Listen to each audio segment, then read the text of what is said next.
बात करने के लिए लॉगिन करें www.astrotak.com। बहुत से घरों में ऐसा होता है कि बेटी बड़ी हो गई, विवाह योग्य उम्र हुई, उसकी शादी नहीं हो पा रही है। फिर बेटा भी बड़ा हो गया, उसकी शादी भी नहीं हो पा रही है।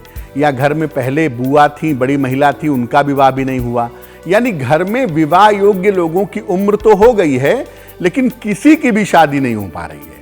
ऐसा नहीं कि बहन की हो गई, भाई की नहीं, भाई की भी नहीं हो पा रही, बहन की भी नहीं हो पा रही। क्या कारण है?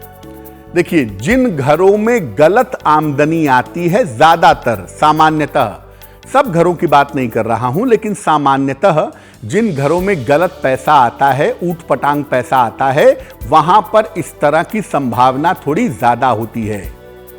जिन घरों में बड़े बुजुर्गों की अवहेलना होती है, बड़े बुजुर्गों का सम्मान नहीं होता, बड़े बुजुर्गों की देखभाल नहीं की जाती, वहां पर भी यह समस्या ज्यादा रहती है। जिन घरों में कोई पूजा उपासना नहीं होती, कोई प्रार्थना नहीं होती, कोई भगवान से आराधना नहीं की जाती, उन घरों में भी कोई शुभ काम नहीं हो पाता, उन घरों में भी विवाह जैसी संभावनाएं नहीं बन पाती। और जिन घरों में कांच की बहुत ज्यादा चीजें होती हैं, कांच का टेबल है, कांच की अलमारियां हैं, कांच के बहुत सारे बर्तन हैं, उन घरों में भी विवाह योग्य उम्र लोगों की शादी नहीं हो पाती है। लेकिन सबसे महत्वपूर्ण जो फैक्टर होता है, इसमें दो होता है। जिन घरों में बड़े बुजुर्गों का सम्मान नहीं होगा, उस घर में विपत्तियां जरूर आएंगी और आने वाली पीढ़ी का डेवलपमेंट रुक जाएगा। बच्चों की शादियां नहीं होंगी अगर घर के बड़े बुजुर्गों का सम्मान ना किया जाए, पहली बात।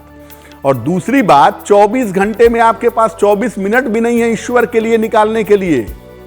तो अगर आप ऐसा ही करते हैं, आपके पास 2-4 मिनट भी नहीं है कि भगवान से बात कर सकें, प्रार्थना कर सकें, अपनी बात रख सकें, तो फिर छोड़िए, आपको किसी उपाय की जरूरत नहीं है।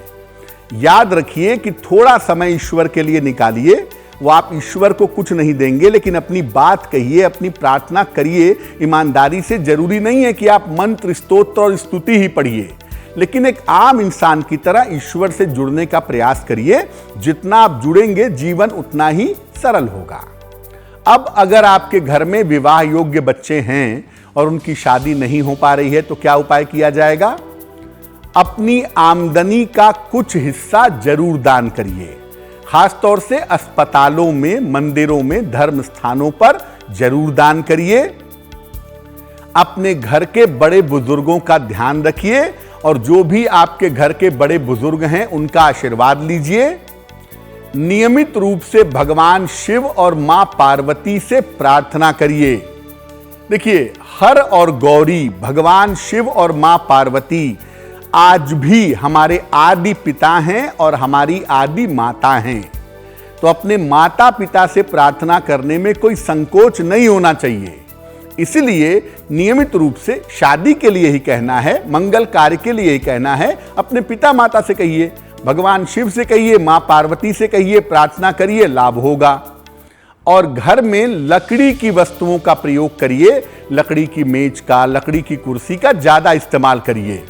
और अपने घर में ढेर सारे तुलसी के पौधे लगाइए। अगर आप सोसाइटी के फ्लैट में रहते हैं, तो ऐसी स्थिति में आप तुलसी के पौधे बालकनी में लगाइए, कोई दिक्कत नहीं है, लेकिन लगाइए जरूर। ढेर सारे तुलसी के पौधे अपने घरों में लगाइए। ऐसा करने से घर की शुभता इतनी ज्यादा हो जाएगी कि आपके घर में शुभ और मंगल कार्य आसानी से हो पाएगा। बहुत से घरों में ऐसा होता है कि नौकरी चल रही है, 20 साल से एक ही नौकरी में, एक ही पोजीशन पे टिके हुए हैं। पिताजी की जिंदगी बीत गई, एक ही पोजीशन में टिके हुए, तरक्की नहीं कर पाए। बेटे का भी वही हाल है, बेटी का भी वही हाल है। यानी घर में कोई प्रोग्रेस होती ही नहीं है, एक ही जगह रुके हुए हैं। जैसे तैसे जिंदगी चल तो रही है, लेकिन डेवलपमेंट नहीं हो रहा है। कारण क्या है? देखिए, जिन घरों में हमेशा कलह कलेश होता है, जिन घरों में हमेशा झगड़ा झंझट होता है, बेवजह के विवाद होते हैं, उन घरों में किसी की उन्नति नहीं होती। घर के वाइब्रेशन इतने ज्यादा बिगड़ जाते हैं कि घर में उन्नति के संकेत नहीं होते। और अगर उन्नति होती भी है तो कीमत बड़ी भारी होती है। अपने सहायकों के साथ अगर आप अच्छा व्यवहार नहीं करेंगे, तो भी आपके घर में उन्नति नहीं होगी। जो आपके घर में मेड हैं, सर्वेंट्स हैं, वो भी इंसान हैं, इस बात को समझिए। और उनके साथ अच्छा व्यवहार करिए। सहायक हैं आपके, सहायकों को सहायकों की तरह, अच्छे इंसान की तरह ट्रीट करिए। सहायकों के साथ अच्छा व्यवहार नहीं करेंगे, घर में किसी की उन्नति नहीं होगी। घर की महिलाओं को प्रताड़ित करेंगे, चाहे बेटी हो, बहू हो, माता हो, पत्नी हो, अगर बहन हो, अगर घर की महिलाओं को प्रताड़ित करेंगे तो महिलाओं को हमारा शास्त्र क्या कहता है? लक्ष्मी हैं। तो अगर आप लक्ष्मी को ऐसे अपमानित करेंगे, परेशान करेंगे, प्रताड़ित करेंगे तो घर का डेवलपमेंट कैसे होगा भाई? शास्त्र कहता है यत्र नार्यस्तु पूज्यन्ते रमन्ते तत्र देवता। जहां पर नारियों के पूजन होता है, सम्मान होता है, वहां देवता रहते हैं, और जहां नहीं होता है वहां राक्षस रहते हैं। इसलिए ये बात समझ लीजिए कि घर में तरक्की अगर ऐसा करेंगे तो नहीं होगी। और दूसरों को जानबूझकर परेशान करेंगे। आप ऐसी कुर्सी पर बैठे हैं, ऐसी नौकरी करते हैं जहां से लोगों का अच्छा बुरा कर सकते हैं, और दूसरों को जानबूझकर परेशान करेंगे तो भी आपकी उन्नति रुकेगी, क्योंकि कर्म का फल तो आपको भुगतना ही पड़ेगा। क्या उपाय करना चाहिए अगर घर में किसी की उन्नति नहीं हो पा रही है? एक बात तो ये कि घर में यथाशक्ति शांति बनाए रखिए। घर में शांति बनाए रखना बहुत जरूरी रहेगा। घर में कलह कलेश से बचिए। अपने सहायकों के साथ, जो आपके घर के आपके असिस्टेंट हैं, मेड्स हैं, सर्वेंट्स हैं, इनके साथ और महिलाओं के साथ अच्छा व्यवहार करिए, वो बहुत जरूरी है। अच्छा व्यवहार बनाए रखिएगा। नियमित रूप से गजेंद्र मोक्ष का पाठ करिए अपने घर में। जो घर के मुखिया हैं उनको करना चाहिए, बाकी सारे लोग भी करें तो बहुत अच्छा है, लेकिन घर के जो मुखिया हैं वो रोज सुबह एक बार गजेंद्र मोक्ष का पाठ जरूर करें। और जिन घरों में उन्नति नहीं हो पा रही है, ऐसे घरों में मांस मदिरा का प्रयोग बिल्कुल बंद हो जाना चाहिए।